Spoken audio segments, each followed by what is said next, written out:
Gas না থাকায় ঘুম থেকে উঠেই কিন্তু আগে উনুনের কাছে যেতে হচ্ছে। বোন আর মাই সকালে উঠে রান্নার কাছে যায়, আর আমি তো একটু দেরি করেই উঠি। আজকে আবার সকালের দিকে ভাই এসেছিল, মানে হচ্ছে আমার কাকার ছেলে। সকালে তো সবাই মিলে একসাথে চা খেলাম, আর ও কিন্তু এই প্রথম আসলো আমার ছেলে হওয়ার পর। ও আবার একটু পরে চলে যাবে, তো ছেলে কিন্তু আজকে প্রথম মামার কোলে উঠেছে। আমাদের এদিকে যা গরম পড়েছে, ঘরে তো থাকাই যায় না, বেশিরভাগ সময় ছেলেকে নিয়ে এই ডাইনিংয়েই থাকে। অনেকদিন হয়েছে আইসক্রিম খাওয়া হয় না, তারপর একেতে গরম পড়েছে, তাই ভাইকে বলেছিলাম একটু আইসক্রিম আনতে। সবাই মিলে এখন বসে আইসক্রিম খাবো। আর মা গেছিল কেরোসিন তেল আনতে, যেহেতু রান্নার আমাদের এত ঝামেলা হচ্ছে, গরম জল চা এগুলো তো কাঠে করতে ভীষণ ঝামেলা, তো এগুলো না স্টোভে করা হবে, সেই কারণেই কেরোসিন তেলটা আনা হয়েছে। আইসক্রিম গুলো খেতে খুব একটা ভালো ছিল না, আর বেশিরভাগটাই যেন গলে গেছে।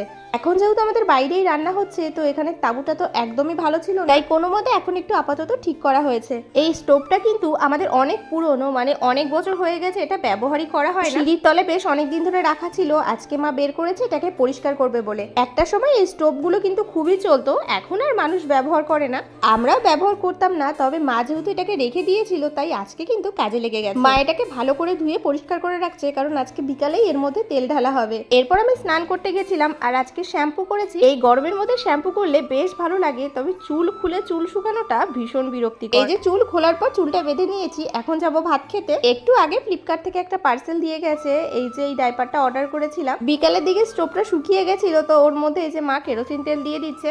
এরপরে এটাকে সেট করে নিল, ওই যে 1 লিটার তেল দিয়ে হয়তো টুকিটাকি রান্না কিছুদিন চলে যাবে। এরপর কবে যে গ্যাস দেবে কে জানে।